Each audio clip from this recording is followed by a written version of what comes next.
শুভ্র তুষারে ঢেকে গেছে পথ, সাথে কনকনে ঠান্ডা বাতাস। সব মিলিয়ে শীত মৌসুমের শুরু থেকেই বিপর্যস্ত যুক্তরাষ্ট্রের জনজীবন।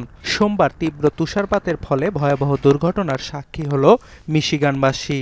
রাজ্যটির অটোয়া কাউন্টিতে দুর্যোগপূর্ণ আবহাওয়ায় দৃশ্যমানতা কম থাকায় একে একে দুর্ঘটনার কবলে পড়ে শতাধিক গাড়ি। ভিডিও ফুটেজে দেখা যায় দুর্ঘটনার পর দুমড়ে মুচড়ে রাস্তায় পড়ে আছে কিছু যানবাহন। স্থানীয় পুলিশ জানায় দুর্ঘটনায় বেশ কয়েকজন আহত হলেও কোনো প্রাণহানির খবর পাওয়া যায়নি। বরফের স্তূপে আটকা পড়ে আছে ৩০ থেকে ৪০টি ট্রাক। রাস্তায় তুষার জমে থাকায় উদ্ধার কার্যক্রম চালাতে বেগ পেতে হয় নিরাপত্তা কর্মীদের। বন্ধ রয়েছে সড়কের দুই পাশের যান চলাচল। এদিকে চলমান দুর্যোগপূর্ণ আবহাওয়ায় মিশিগানের নাগরিকদের ভ্রমণ এড়িয়ে চলার নির্দেশনা দিয়েছে কর্তৃপক্ষ।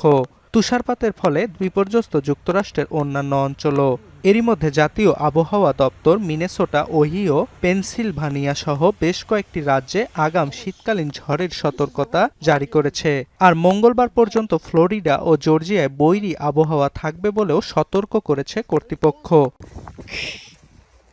তুষারপাতে বিপর্যস্ত রাশিয়ার কামচাটকা উপদ্বীপের জনজীবনও। ৬০ বছরের মধ্যে সবচেয়ে ভয়াবহ তুষারপাতে অঞ্চলটির বেশিরভাগ এলাকায় কয়েক মিটার পর্যন্ত বরফ জমেছে।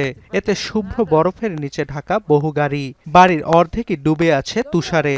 স্থানীয় আবহাওয়া বিভাগ জানায় চলতি মাসে কামচাটকার কিছু এলাকায় ২ মিটার পর্যন্ত উচ্চতার বরফ পড়েছে।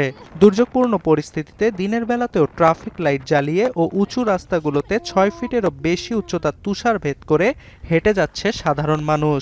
শুক্রবার বরফে চাপা পড়ে প্রাণ হারায় ২ ব্যক্তি। পশ্চিমা দেশগুলো ছাপিয়ে তীব্র তুষারপাতে বিপর্যস্ত এশিয়ার জনজীবনও। মঙ্গলবার জাপানের উত্তর পশ্চিম উপকূলে ভারী তুষারপাত ও বাতাসের কারণে বাতিল হয়েছে বেশ কিছু ফ্লাইট। বিড়ম্বনায় বিমানযোগে চলাচলকারী হাজার হাজার মানুষ। এছাড়া ব্যাহত হচ্ছে রেল পরিষেবাও। টোকিওর আবহাওয়া অফিস জানায় রোববার পর্যন্ত তীব্র বাতাস সহ অব্যাহত থাকবে তুষারপাত। এ সময় প্রয়োজন ছাড়া ভ্রমণ না করার পরামর্শ দিয়েছে কর্তৃপক্ষ। তীব্র শীতে তাপমাত্রা কমে যাওয়ায় বিরল তুষারপাতের কবলে চীনের সাংহাই। কর্তৃপক্ষ জানায় আগামী ৩ দিন পর্যন্ত এটি বহাল থাকবে। তবে তুষারপাতে খুশি চীনের ব্যবসায়ীরা, কেননা শুভ্র তুষারের আনন্দ উপভোগ করতে বেইজিংয়ের মিউজিয়াম প্যালেসে ভিড় জমাচ্ছে মানুষ।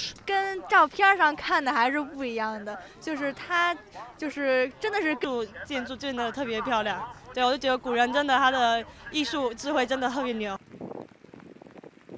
এদিকে যুদ্ধবিধ্বস্ত সিরিয়ার ইদলিবে তীব্র তুষারপাতের কারণে মানবেতর জীবন কাটাচ্ছে বাস্তুচ্যুতরা। পর্যাপ্ত শীতবস্ত্র ও খাবারের অভাবে বিভিন্ন ঠান্ডাজনিত রোগে আক্রান্ত হচ্ছে স্থানীয় শিশুরা।